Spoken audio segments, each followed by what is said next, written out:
Create with France Sydney. Hello everyone, welcome to the show. Today we are celebrating 100 episodes of Create with France. So I'm really excited to have a very special guest today, a very educated person that has a lot of achievement and is a PhD candidate, TEDx speaker and coach and author and a cancer survivor. I mean, this is also an expert in communication. So what else? We need a name. Her name is Jennifer Furlong. Did I pronounce this correctly, Jennifer? Yes, you did. Thank you. Yes. So welcome to the show. Thank you for having me. 100 episodes. Yes. Wow. I'm honored to be your guest for the 100th episode. That's amazing. It's just great. So I need now the candles and the cake and all of this stuff, So that's right. It will be perfect. Celebrate. So guys, we're going to talk about communication today. Let me tell you a little bit more about Jennifer from her own bio. And she's the founder and CEO of Communication 24/7 and much more. Also, she has a 24/7 podcast. So we have a fellow podcaster here. And she's the author of a mini-handbook for Jackasses, communication and relationships, because she is a communication expert. So she has 30 years experience in being a communication specialist and also as a professor, 18 years of that. So she has a lot of stuff that she can share with us in this half an hour. And she does help people to discover what are the strong points in their communication so they can adapt it to the way the other people communicate, and so that we can become more confident and maybe be a more dynamic public speaker, as you say in your bio. And she always says, because I'm first generation college graduate, Marine veteran, and I'm like, she's like the person that will not accept I can't do this. Right? That's right. Okay, so I would love to start straight away asking questions after questions after questions. But first, let me introduce something, because we have been talking a lot about building up our life, creating the life that we want, because a lot of people live a life that they don't want, and then they reach the age of 30 to 50 and they're looking back and say, I wish I hadn't spoken of that to my husband. I wish I hadn't spoken of that to my child, my boss, etc. I wish I didn't come out as shy or as rude or as whatever. And so the way we talk is very important. And in the past 5 or 6 episodes, I've been working particularly to help people who want to present themselves in cameras and make videos to present maybe their family history or talk to their own family and just chat with other people and be nice. Or even better, people who want to make a video and sell their product with this video, sell their book, sell their recipe book, their services. And this communication is so hard because we do not have that confidence. We think we are not very good at that. So do we have to be born like a very good and experienced speaker, or is this something that we can change? If we are born like an introvert, can we change that? So here is my big question, and it is all your turn now to talk.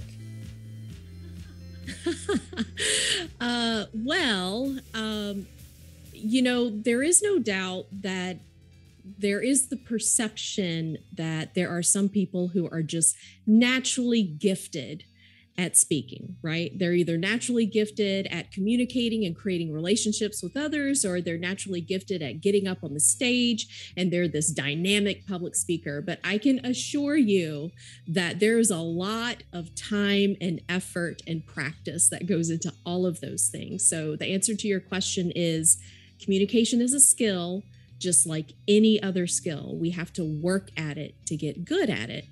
And, there's no magic answer to all these different situations that we find ourselves in. The key to being a skillful communicator is to be able to read the different situations, adapt your communication style to the diverse other communication styles that are out there, and to remain flexible, with that. I know authenticity is a word that is used a lot now, and in some instances, I personally feel that it's a word that's overused. But the one thing that will hold true, whether you're on a stage or you're having a conversation one-on-one, is that the other person has the perception that you are invested, in that communication act. They want to feel that you are focused on them, that you are truly listening, that you are engaged. And even if you're the one talking, you're still focused on them, in that moment. So even if we are absolutely fearful or we believe we are terrible at communicating, and I know a lot of introverts have that sense of fear, or they have that sense of, I'm just not good enough. I can't do this kind of thing. Walking into a big room and communicating with a bunch of people. Yes, you can. There are just different tools and techniques that we use in order to adapt to us, because I am an introvert. I've learned to adapt that to different situations. So you can learn to switch it on and when you need to, and switch it off when you need to. Well, that's amazing.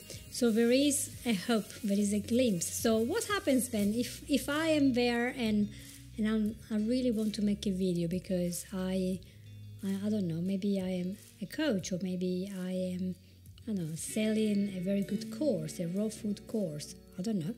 And I want to be on video because I know that videos are the thing that will attract people's attention. But every time the camera turns on, suddenly my vocabulary becomes 100 words. I'm tight here. Maybe I'll forget everything I have to say. And there are a lot of people who end up doing course after course after course, and they still can't do it. So do you think there is a block there or something? Well, there can be a block in terms of our perception of speaking to a camera. For some reason, it can be a really challenging thing to, like I'm looking right into the camera right now. And it's weird because when we're communicating with others, we're used to being able to see their facial expressions and their body posture and their hand gestures. And even if we don't have a camera that's present, if we're just talking on the phone, at least, we know that we have their attention. At least we're thinking we have their attention.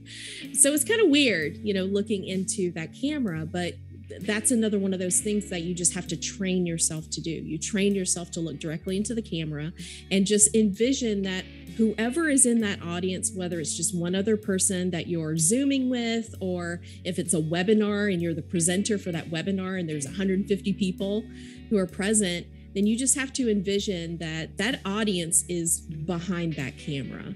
And just like with day-to-day conversation, right? Everyday conversation, you want to make a connection with that person or those people that you're having that conversation with. And public speaking, whether you're on a stage or whether you're in a Zoom call, doing things through video, it's the same idea. You want to make sure that whatever the message is that you're sending, that it's coming from you. It's coming from your heart. It's not anything that has to be, I never recommend trying to memorize, an entire pitch, because you want to be able to have enough flexibility in your speaking that you can interact, you can adapt, to your audience. And if they have questions, or if you find that maybe they're not quite understanding something that you're explaining to them, you need to be able to have that flexibility to be able to go back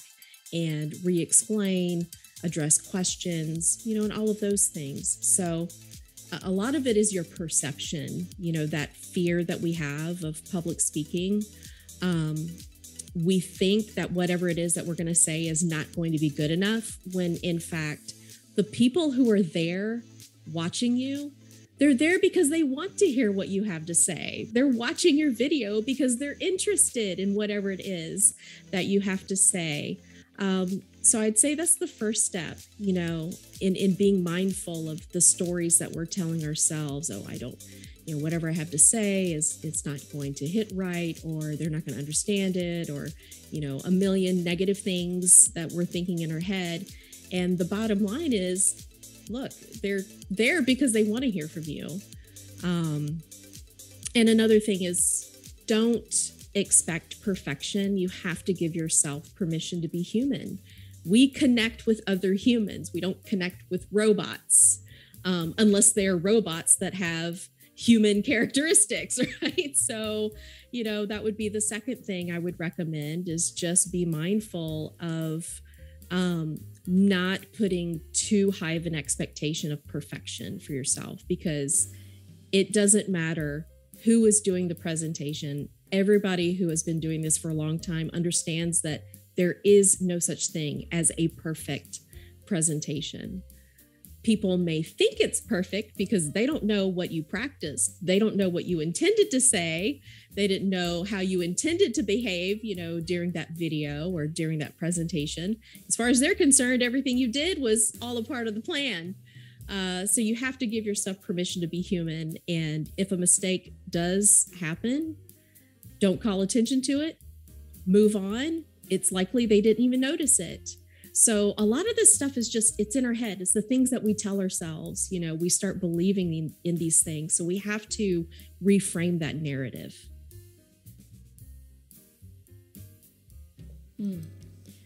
So really, we are still our worst enemies. Oh yeah, absolutely. The enemies, not the audience. No one is going to critique your presentation harder than you will. Aren't we terrible? We should throw ourselves out of the place and allow the audience just enjoy, because even if we make mistakes, that's not the point, isn't it? And the majority of us are not giving TED Talks.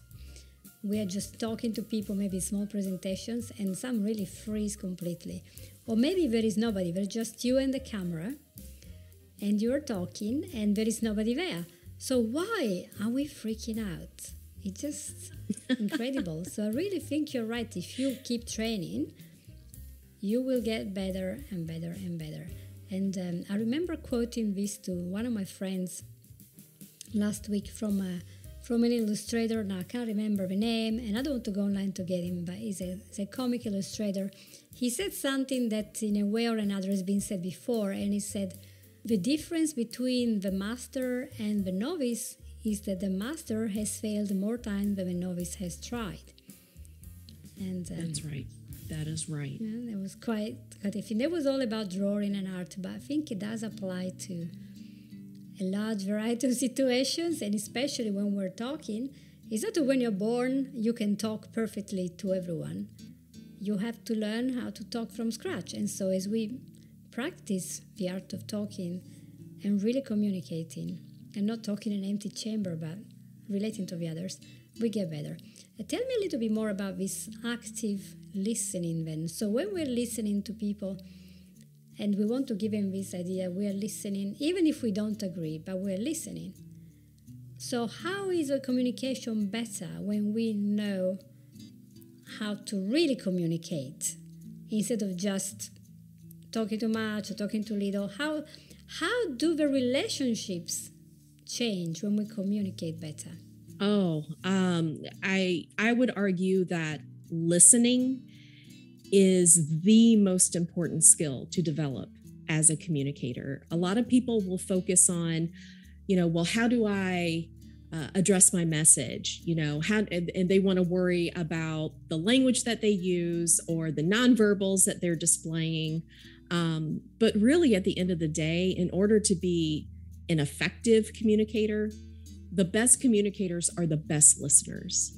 And in order to be an effective listener, it's no secret that the human animal is a terrible listener. I mean, we're naturally terrible listeners. The research shows that even when we're trying to listen, like we're paying attention to what's going on, we're paying attention to the words and we're taking it all in, we're still only getting half of what's coming at us, 50%, 50.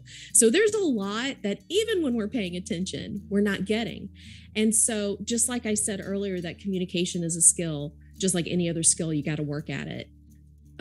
Listening is no different. It's also a skill that you have to work at it. So in order to work at that skill, though, we have to understand that different situations require different listening styles. So for example, if you are a person like myself, I am naturally a critical listener. When I listen, I tend to pay very close attention to evidence.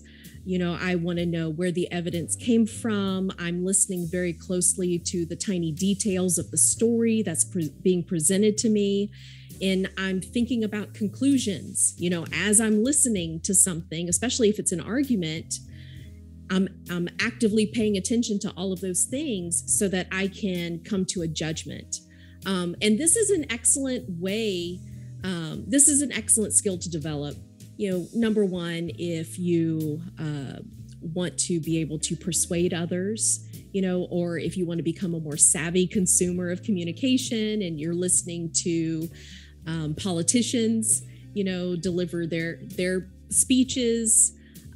So it's a very useful tool, but you can't always operate in critical listening mode all the time, especially in your personal relationships, whether they're romantic relationships or they're just friendships, whatever it is, because sometimes somebody might come to you and they want to complain about something, right? They're crying about something, they're upset about something, and they start expressing their frustration to you. The worst thing that you can do is have that critical listening ear. And then at the end, when they're done, you start straight away giving them advice. Well, have you tried this? Or why didn't you do that? Or how about next time do this? Now, I will freely admit that this is a skill that I personally am constantly working on because I am in critical listening mode so much. So I have to, when someone comes to me with a problem, I will absolutely stop and I will ask them, are you sharing this with me because you need me to help you solve the problem, or do you just need me to support you? I will keep my mouth shut and support you. And if they say, no, I'm just blowing off some steam, I'm like, okay, go for it then. You go right ahead, blow off the steam, and I'm going to support you emotionally. I'm going to tell you, you know what? I can see why you would be angry at that. Or, you know what? That makes a lot of sense that would bother you that much. I'm going to be in your corner and give you that type of emotional support that you're looking for. So you can quickly see how, if you don't understand how to switch different listening styles depending on the situation, that right there can cause a huge problem between you and whomever else is involved in that communication. Yes. I can see that, because just imagine if your husband or wife or mom or dad came to say something, and then everything they say, you say, where's the evidence for that? Oh, yeah. And some people operate in that mode all the time, and then they wonder why their wife is always mad at them, or why their best friend doesn't want to call them anymore, with their problems. Well, that's why you have to be mindful, of the type of listening that you are using when you're in these different conversations. Mm-hmm. And so this is like an odd question coming to me, because I see there's a lot of debate online, on videos.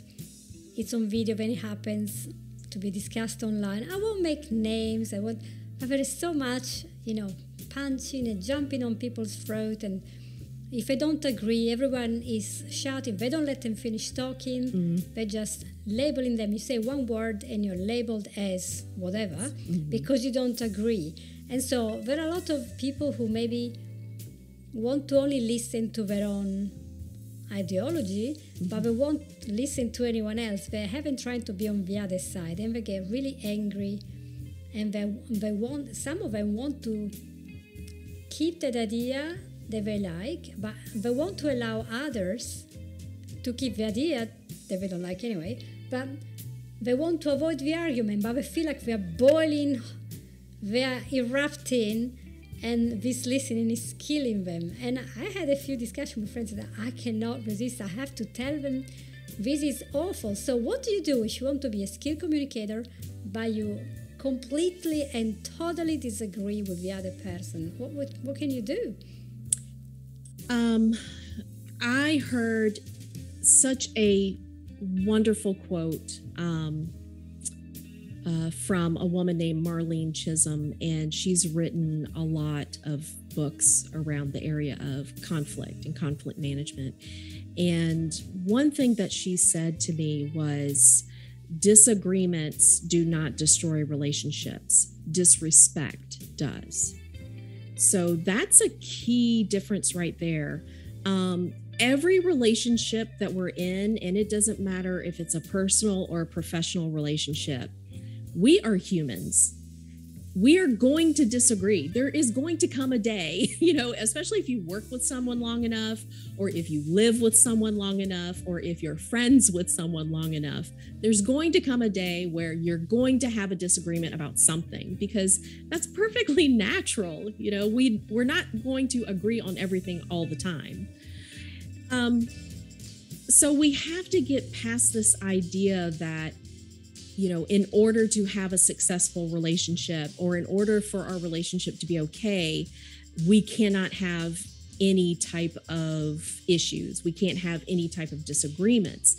That's not what a healthy relationship is anyway. So we have to begin changing our perception that conflict is immediately a negative thing. Sometimes we have to have a conflict in order to get to the good stuff that's on the other side. Sometimes we have to challenge the status quo in order to be able to grow, in order to be able to learn. If we're surrounding ourselves with people who are constantly agreeing with us on everything all the time, then we're just going to become stagnant, and we're not going to be able to relate, with anyone.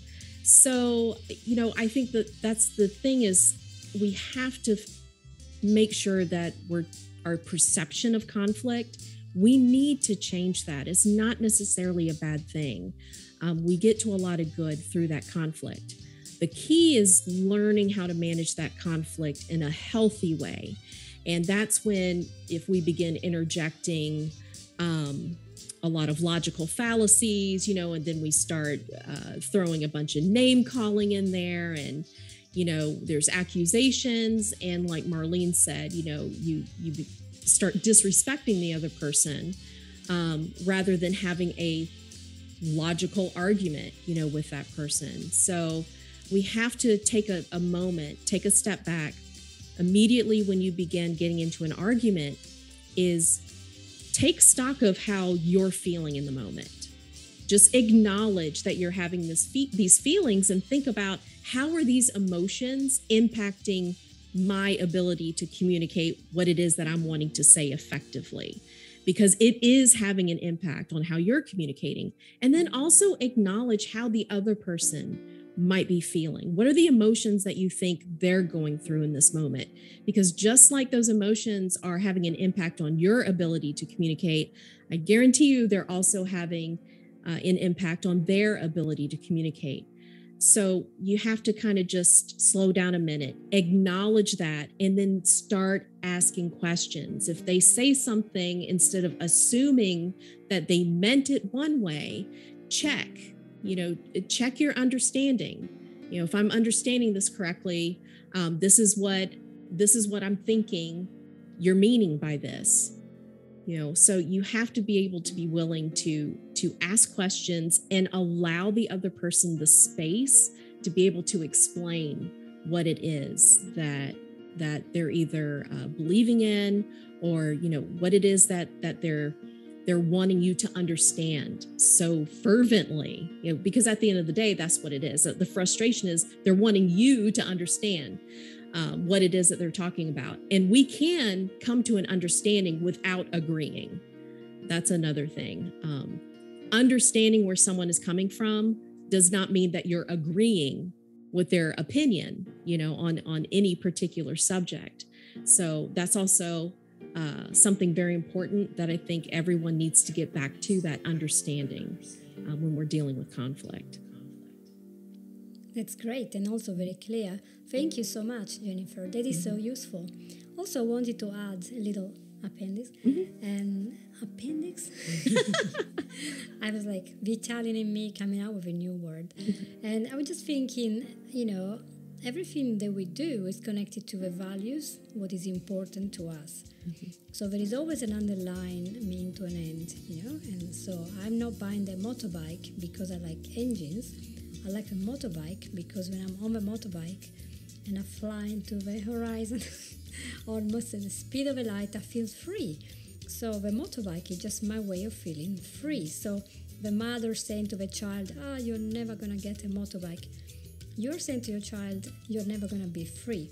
And so they have to start communicating in the middle is, what do you get out of a motorbike? What is that you're looking for? And so the good question that I would hope I always remember to ask to others is, what is important for you in this? We are opposites. But what is the important thing for you? Was it because you wanted to preserve a family relationship or your health or your job? Were you protecting somebody? And sometimes when we ask what is important for them, we start understanding a lot better and that fire comes down, isn't it? Doesn't it? And today my English is just going. But it's okay because I don't edit this out. It just stays as it is, as a record. And then in 20 years, when my English will be amazing, I'll be an excellent communicator. But meanwhile, I'm doing podcasting because, I have to encourage all the foreign speakers that they can hold a podcast and even go to 100 episodes. Yeah. Even if this is not their native language, it's not about being perfect, but it's about communicating what you want to communicate. And then if they don't agree, they can simply turn it off or just say, thank you very much for your opinion, and I beg to differ, but that's okay, we're still friends. And it's a very good thing to remember. So thank you. I'm about to close, so we need maybe a couple of minutes to wrap this up, just remembering how important communication is in everything, not just in our videos, but in our everyday life. And also, there isn't just communication with words, but the body language and the actions that we take, they make people feel something. So we might say, I totally support your love for whatever hobby you have, but then we make sure the other person doesn't have the time to pursue the hobby because we are making them work longer in the office or whatever, then our communication is futile and very superficial, So there are lots of aspects to this, and we could be talking for the whole day. But if you had to give one tip to a person that wants to improve communication, what would you say? The one tip would be to employ the platinum rule. And the platinum rule says to treat others the way they want to be treated. If you focus on the platinum rule and it requires you to put ego in the back seat, and it requires you to focus on the individual and recognize and just try to reach for that understanding. So that would be my one piece of advice. Follow the platinum rule, treat others the way they want to be treated. And that's going to be a huge step in the right direction in becoming a more effective communicator. Very good. I grew up, with the old Bible, and it says, treat others in the way you would like to be treated. But also think about how they would like to be treated. That's right. Yes. Yeah. Find that balance. That's great. So tell me where we can find you if you want to learn more about communication from the professional point of view. Where are you? Sure. My website is www.communication247.com, and the numbers are spelled out, communication247.com. I'm also on LinkedIn, so if anyone wants to reach out via LinkedIn, I'm on there a lot. I'm also on Twitter. If you look up Jennifer Arvin Furlong on Twitter, you can find me there. As well as I have my podcast, the Communication 24/7 podcast, where we communicate about how we communicate. That's the whole focus. So if anyone wants to contact me through my website or through social media, or, listen to the podcast, I am more than happy to make that connection. And if anybody's interested in hearing more, just reach out to me. I would love to be able to answer any questions that you have. That's brilliant. So thank you so much, Jennifer, for being with us. And I hope that you guys have really enjoyed this episode and you will treasure up all these words of wisdom so that your communication skills will improve. And if you want to know more, you know where to get Jennifer, so it's not going to be difficult because we're going to put some links under all the posts and everything, and we're going to tag her and everything else, so you know where she is and you know where I am. So please, if you like this episode, click like, share it with a friend, share it with all your friends, post it on your timeline, write a review on Apple iTunes, Amazon Music, YouTube, so that then more people can learn things like improve their communication and whatever else there is to create the life that you really want. And one of the big things that we do is create an amazing life by communicating nicely with ourselves and with the other people. So thank you, Jennifer, and I'll see you soon. Thank you very much for having me. And thank you everyone for being with me, and I'll see you next week. Take care and bye-bye. Bye. You've listened to Create with Fran Sidney.